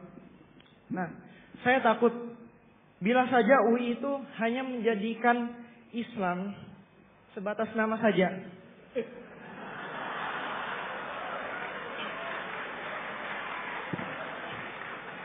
Yang padahal UII memiliki dasar catur dharma untuk menegakkan dakwah Islamiyah. Jadi kayak punya dasar yang kuat untuk menegakkan moral Islam gitu. Nah, apakah panjenengan melihat adanya cara menjembatani antara tradisi, modernitas, logika, dan visi Quran gitu? Karena ya yang saya cukup resahkan ya di kampus ini, kampus Islam. Tapi cukup banyak tantangan moral yang ini tuh bukan Islam gitu. Jadi begitu. Terima kasih. Rektor. Baik, terima kasih Mas Hanif ya. Satu lagi ya, Gus Bah ya, sama Prof. Quresh ya, sana. Bismillahirrahmanirrahim. Assalamualaikum warahmatullahi wabarakatuh. Waalaikumsalam warahmatullahi wabarakatuh. Perkenalkan, nama saya Kusmiatin dari pelosok desa Kabupaten Trenggalek, Jawa Timur.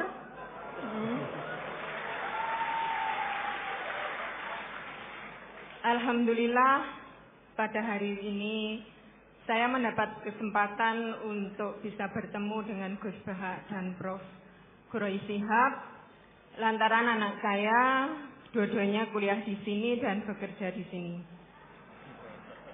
untuk pertanyaan sebelumnya dari para akademisi, pertanyaan ini dari ibu rumah tangga yang tidak punya pendidikan tinggi, tapi berharap anak-anaknya punya pendidikan tinggi dan memiliki pemahaman agama yang baik. Saya ceritakan latar belakangnya dulu. Anak saya pertama sudah lulus S2, selesai 30 juz.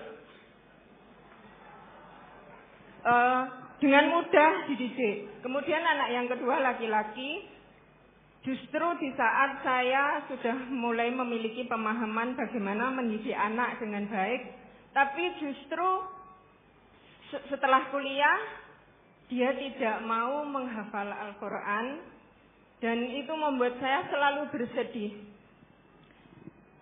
Memiliki pemikiran yang kurang baik terhadap anak. Dan mungkin ini juga dirasakan oleh banyak ibu-ibu ketika mendidik anak-anak tidak sesuai harapan. Jadi saya itu tidak memiliki pemikiran negatif terhadap anak-anak saya. Saya ingin memiliki pemikiran yang selalu positif, yang akan nantinya membuat anak-anak saya itu tetap baik. Jadi saya mohon saran, petunjuk, petuah dari Gus Baha ataupun Prof. Quraish Shihab, bagaimana menyikapi kondisi yang memiliki anak-anak seperti itu, yang memiliki perbedaan yang sangat jauh, mendidik anak perempuan yang penurut dan memiliki prinsip, kemudian memiliki anak laki-laki yang mungkin memang berbeda secara psikologisnya anak laki-laki dan perempuan itu. Dan menyentel tadi beasiswa, siapa tahu nanti anak saya yang S2 dapat beasiswa S3 juga di sini. Demikian, dan untuk akhir kata saya juga mohon doanya semoga anak-anak saya khususnya dan anak-anak dari ibu-ibu yang di sini atau bapak-bapak di sini nantinya bisa memiliki putra dan putri yang soleh dan solehah. Amin. Terima kasih. Wassalamualaikum warahmatullahi wabarakatuh. Waalaikumsalam warahmatullahi wabarakatuh. Terima kasih Ibu. Ada dua penanya, Prof. Quraish dan Gus Baha. Yang satu mewakili anak laki-laki, nah, yang kedua mewakili ibu. Dan temanya tadi serupa, kira-kira gitu. Yang pertama tadi refleksi atas keadaan yang terjadi di kampus kami, ya. Ini viral loh. Kemudian yang kedua, ini bagaimana menyikapi dalam mendidik anak kok beda-beda gitu Bu ya. Ya. Kan yang perempuan tadi cenderung nurut, yang laki-laki tadi masalahnya itu tidak lagi mau menghafal Al-Quran, kelihatannya gitu yang disampaikan oleh Ibu. Ya, monggo Gus Baha dan Pak Quraish. Tadi yang dari UII tadi, yang ngeluhkan perilaku anak-anak UI, tapi nggak rektornya tuh yang dimaksud. Saya pikir semua yang bertanggung jawab pasti resah kayak Anda. Jadi Anda ini orang baik karena resah. Jadi ada cerita, ini faktual tadi. Ideal itu mah nggak pernah ada. Dulu di era Nabi tanpa ngurangi hormat itu ada sahabat itu unik. Dia sangat mencintai Nabi, tapi nggak bisa meninggalkan hobinya mabuk. Nggak, jangan ditiru mabuknya, ditiru fakta itu. Tapi dia kalau disuruh mabuk di tempat-tempat kayak gitu nggak mau, dia inginnya deket-deket. Sampai ada orang yang terus bilang, wah dasar kamu khimar. Nggak nerkan monyet loh ya, ini cerita asli. Dasar kamu khimar. Pak Quraish pasti tahu hadis itu terkenal sekali, ada di Bukhari. Wa kana yulaqabu khimarun. Loh ini gaya. Saya nggak butuh ianya rektor karena ianya nggak tahu bilang iya. Butuh ianya ini. Jadi ini nambah pahalanya Pak Rektor, saya gosok gitu bukan ngurangi pahala saya, nambah pahalanya Pak Rektor. Dan pahala saya dikurangi masih cukup lah, masih banyak. Masih banyak. Sampai para sahabat bilang, maaf saroma utia. Maksudnya kamu sering dikasih sanksi, dikasih apa, masih tetap gitu. Sampai beberapa sahabat gak kuat terus melaknat dia. Terus Nabi ngendikan la tal'anuhu fa inni wallah la ara illa annahu ahabba wa rasulullah. Ada yang riwayat illa annahu yuhibbu wa rasulullah. Saya kecewa tapi jangan kamu laknati. Saya masih melihat dia mencintai Allah dan Rasul. Terus di komentar Ihya, kitab Ihya bilang falam yukhrij Rasulullah bil maksiyah anil mahabbah. Itu saya hafalkan betul hadis itu. Nabi tidak mengeluarkan dia dari status mahabbah, mencintai kebenaran meskipun dia masih salah. Jadi di antara kebaikan agama ini memang selalu berharap. Mungkin anak-anak kita sekarang nakal, nanti tidak. Ini sekaligus jawab ibu-ibu tadi. Kalau ada gugat anak-anak, terus mereka gugat. Gimana kok saya ditegur punya ibu ini juga repot. Jadi repot juga kan. Jadi kadang-kadang orang itu senangani gugat anak. Kalau anak kita gugat orang lain punya ibu menteri, punya ibu dosen, saya kok punya ibu gini ya repot juga kan. Jadi makanya dikurangi lah ngomplain-ngomplain anak. Kalau kita dikomplain balik juga repot. Jadi artinya ya hidup itu memang nggak pernah ideal meskipun itu di zaman Nabi. Makanya kata ulama yang ideal itu nabinya. Kalau zaman mulai dulu ya sama. Di Mekah dimusuhi kafir Mekah, di Madinah dimusuhi orang munafik. Ya tetap saja ada saja namanya problem. Karena dunia ini liyabluwakum ayyukum ahsanu amala. Saya sering cerita di mana-mana dan ini nyata. Ada kiai yang sangat khusyuknya itu nggak pernah mau punya penanya atau santri cantik. Kalau ada orang cantik nggak mau terima. Kalau orang jelek itu mau dia. Saya tanya kenapa? Wah, kalau saya cantik, saya takut syahwat, takut birahi. Kalau jelek, merongos kan enggak. Terus saya bilang ini dasar kiai amatir kata saya. Kenapa Pak amatir terus?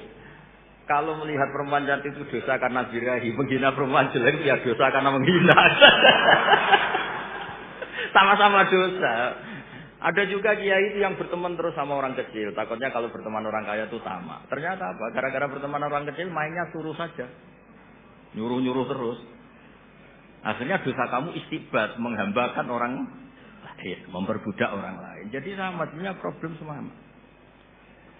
Makanya ini cerita Pak, ini mumpung ada Bu Oba Putri Pak Jeni. Saya itu kalau berteman, kalau nggak ditakdir Allah nggak mau. Karena kalau saya milih, gara-gara rektor UGM saya mau berteman, nanti kena hisab saya. Makanya ulama itu agak-agak angkuh. Al ilmu yuk ta'ala. Jadi kalau Allah yang milih itu yang tanggung jawab Allah. Tapi kalau saya yang milih, saya tuh banyak punya teman jadi menteri. Padahal dulu kayak teman-teman Pak Fatul Wahid yang diwujudin jadi menteri. Tapi saya nggak pernah mau. Alasan saya tadi, kalau saya yang ikhtiar nanti tanggung jawabnya ke saya. Tapi kalau Allah yang menentukan tanggung jawabnya di Allah Subhanahu wa Ta'ala. Makanya dalam ilmu tasawuf ada kata-kata kun muradan wala takun muridan. Karena sekali kita yang berikhtiar, kita yang disuruh tanggung. Ya jadi untuk ngelola anak, ngelola istri atau ngelola suami sama itu tetap inna min azwajikum wa auladikum aduwwal lakum. Ada sisi mungkin kita nganggap anak, suami atau istri itu problem. Tapi kata Allah wa in ta'fu wa tasfahu. Kalau kamu anggap legowo dengan fakta-fakta yang kita. Karena kalau kita tidak legowo itu zaman Nabi itu ya ada sahabat yang enggak tadi sampai wa kana yulaqabu khimar. Itu redaksinya sampai ini. Dulu sahabat antara Ali dan Muawiyah atau Sayyidina Ali dan Sayyidina Ali itu ya perang konflik. Sayyidah Aisyah dengan Sayyidina Ali ya sering salah paham. Jadi hidup itu gak pernah ideal. Yang ideal nanti setelah di surga. Ya sudah mau apa coba. Saya cerita yang lucu tapi ini nyata. Nabi itu kalau ada halah, ada itu nangis, ingat Khadijah. Padahal ini hanya teman atau saudara ini. Aisyah cemburu. Ya Rasulullah, kenapa engkau ingat orang yang sudah tua, padahal sudah diganti yang lebih muda. Khadijah disebut ajis tua sekali. Gantian Sayyidah Fatimah tersinggung, ibunya disebut ajis tua sekali. Dan selalu Aisyah itu bangga karena istri cantik muda. Terus kata Nabi, kamu ingin supaya Aisyah ada jumawa sama ibu kamu Khadijah? Ingin ya Rasul. Itu Aisyah dibilangin, secantik-cantik kamu itu dapat duda. Setua-tua ibu saya dapat perjagaan. Jadi kadang Nabi itu ya asik saja Kak. Ya enggak serius-serius banget. Semenjak itu saya dapat Aisyah terus enggak pati jumawa banget itu. Karena ternyata iya saya dapat duda. Khadijah janda dapat perjagaan. Jadi khazanah Quran, khazanah hadis itu cukup lah untuk. Jadi Tadi yang saya katakan wakana yulaqabu sumaran itu ada di Sahih Bukhari. Pak Kures pasti tahu betul. Sekarang tahu Pak Rektor karena sudah dikasih tahu. Itu ada di hadis Bukhari, nanti dicek. Oke, silakan. Apa yang dijawab terkait dilema mendidik anak. Oke. Baik. Ada ucapan Sayyidina Ali yang saya kira kita perlu perhatikan semuanya. Beliau berkata, "Allimu auladakum fa innahum khuliqu fi zamanin ghaira zamani." Didiklah anak-anakmu dengan kesadaran bahwa mereka itu lahir, tumbuh, berkembang pada zaman yang berbeda dengan zaman. Jadi jangan mau menjadikan anak itu seperti Anda. Kasih dia pertama ini, kasih dia kebebasan untuk memilih apa yang disenanginya selama itu tidak melanggar agama. Anak saya tidak ada jadi kiai, tidak ada belajar agama, tidak ada. Saya tanya, mau hukum silahkan, mau psikologi silahkan, mau komputer silahkan. Karena semua ilmu itu baik. Yang menentukan anak itu apa keinginannya, apa bakatnya. Kita tinggal mengarahkan. Yang kedua, Bu, jangan bedakan antara anak lelaki dan anak perempuan. Perempuan itu gasnya di dapur, anak boleh pergi. Kamu tidak boleh keluar. Kamu perempuan. Laki-laki, silakan. Jangan beda. Tolok ukurnya itu agama. Tidak membedakan bukan berarti harus sama. Tidak membedakan dalam perlakuan berlaku adil. Tidak membedakan dalam perlakuan memberi biaya yang dia butuhkan, yang wajar untuk dia. Anak laki saya tidak belikan emas dan perak. Kata anak perempuan, karena itu adalah kebutuhannya. Jadi jangan berkata bahwa oh ya kamu sudah saya beri dulu ini sekian, anak laki yang tapi tidak. Yang ketiga, yang terpenting, bersahabatlah dengan anak. Jadi kalau mau anak taat, bersahabat. Karena kalau tidak bersahabat, dia punya problem, dia ceritakan pada temannya yang tidak mengerti. Tapi kalau bersahabat dengan dia, dia akan menyampaikan saya begini, bisa dibimbing oleh orang tuanya. Karena itu sering-seringlah diskusi, bercanda, apa saja. Pokoknya jadi sahabat supaya dia mau. Saya kira itu yang saya usahakan untuk terapkan dalam keluarga. Mudah-mudahan. Dan satu hal, selama masih ada, ini boleh jadi kita beda. Saya belajar di Al-Azhar. Ada yang berkata begini, Pak Kures itu istrinya pakai jilbab, ya kan? Anaknya yang paling tua pakai jilbab. Ini pakai jilbab. Najwa kok enggak pakai jilbab? Ada anak saya belajar di Amerika, dokter spesialis. Waktu dia di Amerika, jangan pakai. Kenapa? Dilecehkan kamu. Ya kan? Ada enggak pendapat? Ada jawabannya. Najwa, Abi, saya harus pakai jilbab. Terserah kamu. Ada pendapat begini, ada pendapat begini, ada pendapat begini. Saya tidak mau paksa. Karena beragama itu jangan dipaksa. Harus kesadaran. Ya kan? Bersahabat. Terus itu yang dia jawab. Tuhan tidak bertanya 5 tambah 5 berapa. Karena jawabannya cuma 1. Tuhan bagaikan bertanya 10 berapa tambah berapa. Kita bisa beda-beda. Ya kalau dia mau begitu dan itu dia sadari. Dan memang ada yang berpendapat begitu. Silakan, saya tidak bisa paksa. Dia sudah bertanggung jawab sendiri. Anak saya yang laki sekolah di Australia di bidang komputer. Setelah selesai, saya masih ingin dia lanjut. Tapi dia sudah tidak mau lanjut. Saya mau berbisnis, sudah mau ini. Ya, silakan. Jadi jangan paksa anak. Tetapi kalau mau, sadarkan dia. Sehingga dia, nah, kenapa dia sadar? Karena dia bersahabat dengan Anda. Karena Anda bersahabat dengan dia. Saya kira itu kunci yang saya bisa beri sebagai jawaban. Terima kasih. Terima kasih Gus Baha dan Prof. Kures. Baik, terakhir ini saya ingin bertanya Gus. Yang terkait dengan yang tadi Mas Hanif tadi. Boleh. Jadi kadang kawan-kawan, ya kawan-kawan dosen itu kan kadang sampai pada kondisi tertentu.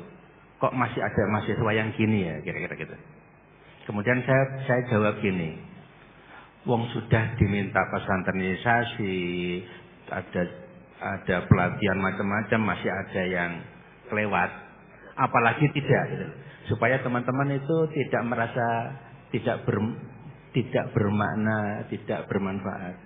Kita sudah ada pendidikan pendalaman nilai dasar Al-Quran, ada latihan kepemimpinan, latihan macam-macam, tapi kok masih ada yang belum bagus. Nah, supaya teman-teman itu tetap bombong.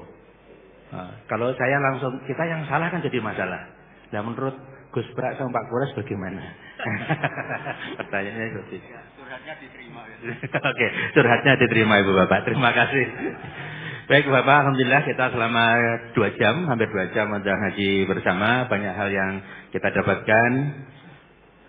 Dan terlalu banyak kalau disimpulkan. Jadi mulai dari bagaimana, intinya kalau saya simpulkan itu bagaimana kita beragama dengan asyik.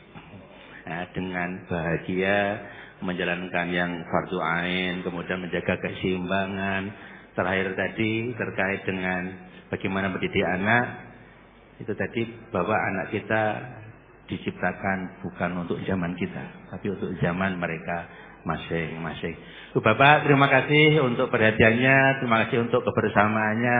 Mari sekali lagi kita luruskan niat dalam mengaji ini. Mudah-mudahan banyak hal yang bisa kita dapatkan untuk menjadikan kita pribadi yang lebih baik di masa yang akan datang. Terakhir saya ucapkan terima kasih kepada semua pihak, pada PSQ atas kerjasamanya, kepada semua tamu dari berbagai lembaga yang hadir, terutama kepada Prof. Kures dan Gus Baha yang sudah berbagi banyak hal dengan kita di pagi sampai siang ini. Mari bersama Bapak kita syukuri hari ini dengan membaca alhamdulillah. Alhamdulillahirabbil alamin wal afu minkum. Wassalamualaikum warahmatullahi wabarakatuh.